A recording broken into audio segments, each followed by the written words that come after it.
Everyone, मैं Neetu Gupta and आज हम लोग पढ़ेंगे class 6 NCERT science lesson 3 fibre to fabric का पार्ट 2 एंड पार्ट 2 का टॉपिक है सम प्लांट्स फाइबर, यानी प्लांट से मिलने वाले फाइबर को हम क्या कहते हैं, प्लांट्स फाइबर कहते हैं। देखिए हमने पीछे पढ़ा था कि जो फाइबर होते हैं वो दो तरीके से मिलते हैं, एक होते हैं नेचुरल फाइबर और एक होता है हमारा सिंथेटिक फाइबर।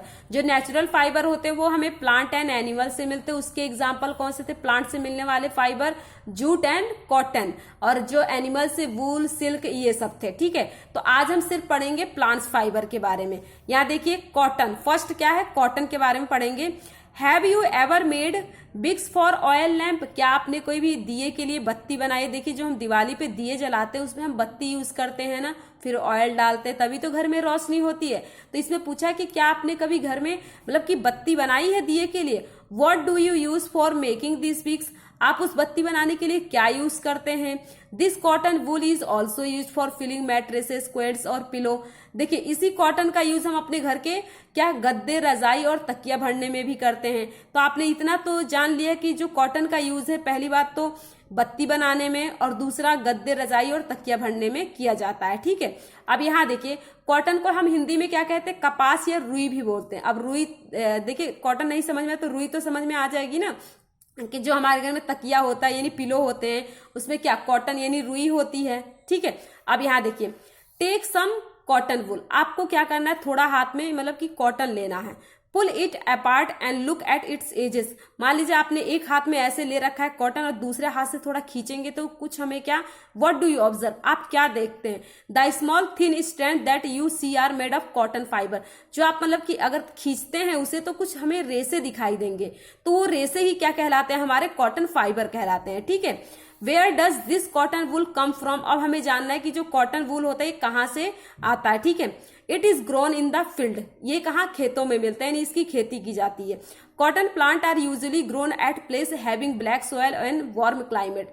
तो कॉटन की खेती वहां की जाती है जहां पे मतलब black soil and warm climate पाया जाता है। Can you name some state of our country where cotton is grown?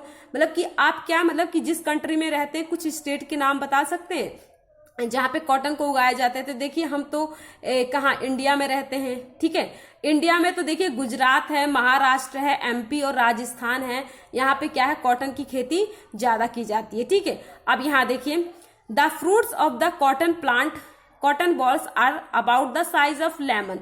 अब आपको यहाँ देखिए जैसे एक प्लांट होता है तो आप जानते हैं प्लांट के कई पार्ट, जैसे क्या होता है, फ्रूट्स होता है, फ्लावर होता है, स्टेम होता है, रूट होता है, लीव्स होती है। ठीक है, ये सब होते हैं। तो जो कॉटन होता है ना वो प्लांट के फ्रूट पार्ट से मिलता है, ये जान लीजिए कि जो कॉटन है वो प्लांट के फ्रूट पार्ट से मिलता है। ठीक है, आफ्टर मैच्योरिंग, जब वही फ्रूट्स क्या होता है, मैच्योर हो जाता है यानी पक जाता है, the ball burst open and the seed covered with cotton fibre can be seen.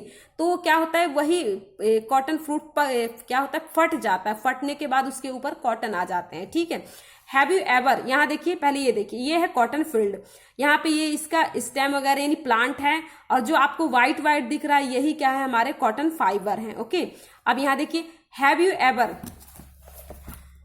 Scene A cotton field that is ready for picking? मतलब कि क्या आपने कभी खेती मतलब कि कॉटन की खेती की जाती है जहां पे पिकिंग प्रोसेस होती है? पिकिंग प्रोसेस क्या होती है, देखिए जैसे क्या है, कॉटन फाइबर है ना, कॉटन फाइबर का एक फील्ड है, खेत है, तो इसमें जो आपको व्हाइट व्हाइट पार्ट दिख रहा है ये कैसे पिकिंग यानी हैंड से इसको मतलब किसी के व्हाइट पार्ट को हैंड से निकाल दिया जाता है, मतलब कि हाथों से निकाला जाता है, इसलिए हम इसे क्या कहते हैं, पिकिंग कहते हैं। अब यहाँ देखिए ये जितने भी दिख रहे हैं आपको ये व्हाइट पार्ट मतलब इसको हाथों से निकाल दिया जाएगा। हाथों से निकालने के बाद क्या होता है, it look like a field with snow. अब यहाँ देखिए फ्रॉम दीज बॉल्स, जब हमने उसको खेतों से हाथों से निकाल दिए, देखिए ये है हमारे कॉटन। ठीक है, cotton is usually pick by hand, अभी मैंने बोला ना हाथों से। Fibre are then separated from the seed by combing. देखिए जब हम कॉटन मतलब कि इसको हाथों से निकाल के लाए तो ये जो ब्लैक ब्लैक आपको दिख रहा है ना ये कॉटन के सीड हैं। क्या है, ये सीड है। तो इस सीड को कॉटन से मतलब कॉम्बिंग प्रोसेस के थ्रू क्या किया जाता है, अलग किया जाता है। This process is called ginning of cotton. क्या कहते हैं इसे हम, गिनिंग ऑफ कॉटन कहते हैं। Ginning was traditionally done by hand, मतलब कि गिनिंग जो होता है मेनली हाथ द्वारा होता है। This day machine are also use for ginning, पर आज के दिन में क्या मशीन भी गिनिंग के लिए यूज होने लगी है। ठीक है, तो ये था हमारा पहला कॉटन था। हम सेकंड हम प्लांट फाइबर पढ़ेंगे जूट के बारे में। देखिए जूट क्या है, jute fibre is obtained from the stem of the jute plant.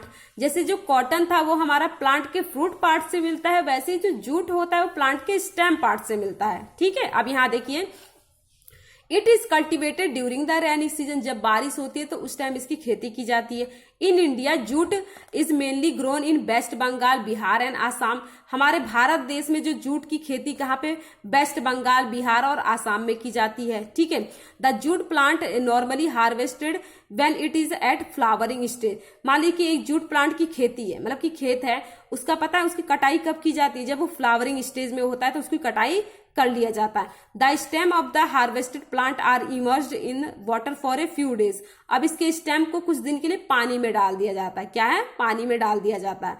ठीक है, the stem rot and fibre are separated by hand. तो क्या होता है, अब देखिए हम किसी भी चीज को पानी में डालते हैं तो फूल जाता है, ऐसे इसका स्टेम क्या होता है, फूल जाता है। फिर हम हाथों से इसके रेशे को यानी फाइबर को क्या करते हैं, अलग कर लेते हैं। ठीक है, अब यहाँ देखिए, टू मेकिंग फैब्रिक, हमें कोई भी कपड़ा बनाने से पहले all this fibre are first converted into yarn. पहले इनको धागे में कन्वर्ट करना पड़ता है। हाउ इज इट डन, अब हमें देखना है। देखिए, हमने फाइबर तो देख लिया कॉटन एंड जूट के बारे में, वो हमारे रेशे हैं। अब वो रेशों से तो हमारे डायरेक्ट कपड़े नहीं बन सकते, रेशों से पहले हमें धागे बनाने पड़ते हैं। ठीक है, ये देखिए मेकिंग यार्न फ्रॉम कॉटन, ये देखिए कॉटन से धागे बना रहे हैं। ठीक है, अब हम पढ़ते हैं स्पिनिंग कॉटन यार्न। ठीक है, you can try making cotton yarn yourself, आप खुद बनाना को सीख सकते हैं। ठीक है, यहाँ देखिए, hold some cotton wool in one hand, हाथ में थोड़ा सा कॉटन लीजिए, जैसे इन्होंने ले रखा है। ठीक है, एक हाथ में। पिंच सब cotton between the thumb and four finger of the other hand. अब इन्होंने क्या कर दिया है, थंब और ये फोर फिंगर है, इससे क्या करना है, पकड़ के हमें क्या करना है, now gently start pulling out the cotton. अब आपको क्या करना है, उसे धीरे धीरे थोड़ा थोड़ा खींचना है। क्या करना है, खींचना है। While continuously twisting the fibre are you able to making yarn. मान लीजिए कि इस हाथ में आपने कॉटन ले रखा था और हल्के हल्के खींचते खींचते आप यहाँ चले गए, तो ये बीच वाला पार्ट दिख रहा है, यही क्या है आपका यार्न यानी धागा बन रहा है। ठीक है, अब यहाँ देखिए, the process of making yarn from fibre is called spinning. इसी प्रोसेस को हम क्या कहते हैं, स्पिनिंग प्रोसेस कहते हैं। In this process fibre from a mass of cotton wool are drawn and twisted. इस प्रोसेस में क्या होता है कि हमारा मतलब कि फाइबर को क्या हम ऐंठ कर क्या करते हैं, धागा बनाते हैं। The brings the fibre together to form a yarn. जब फाइबर एक साथ आते रहते धागे के रूप में कन्वर्ट हो जाते हैं। ठीक है, a simple device use for spinning is hand. ठीक है, हैंड स्पिंडल। ठीक है, ऑल्सो कॉल्ड तकली। मतलब कि देखिए ये है तकली, है क्या है, तकली। हम मतलब कि ये क्या है, हमारी एक हाथों से बनना, मतलब कि इसको हम हाथों से ही यूज कर सकते हैं, तो इसे हम क्या कहते हैं, तकली। अगर आप यहाँ पे कॉटन लगाएंगे तो यहाँ इसके धागे बनते बनते जाते हैं। ठीक है, another hand operator device use for spinning is चरखा। दूसरा होता है चरखा, एक तो तकली और क्या है दूसरा चरखा है। ठीक है, यूज ऑफ चरखा was popularised bye Mahatma Gandhi. किसके द्वारा ज्यादा फेमस हुआ था, महात्मा गांधी ने चरखे का बहुत ज्यादा यूज किया था। ठीक है, अब यहाँ देखिए, Gandhi's age part of the independence movement. जब से मतलब कि ये इंडिपेंडेंस मूवमेंट हुआ था तब से गांधी जी ने ज्यादा इसको पॉपुलराइज किया था। He encourage people to wear, उन्होंने लोगों को बताया था clothes made of home spun yarn term as khadi and shun important cloth made in the mill of Britain. उन्होंने कहा था कि अपने देश के बने हुए खादी और सन के कपड़े पहनिए। ये भारत मैंने दूसरों देशों के बने हुए कपड़े को उन्होंने क्या है, बहिष्कार किया था। ठीक है, to popularise and promote khadi, कि उन्होंने मतलब खादी को तब ज्यादा फेमस किया था। The government of India constitute a body called khadi and village industry commission इन 1956। ठीक है, अब देखिए यहाँ पे, spinning of yarn on a large scale is done with the help of spinning machine. अब तो क्या है, जो धागे बनाने की जो प्रोसेस है, ना ही ज्यादा चरखा यूज हो रहा है, ना ही ज्यादा तकली यूज हो रही है, अब तो मशीन यूज होने लगे हैं।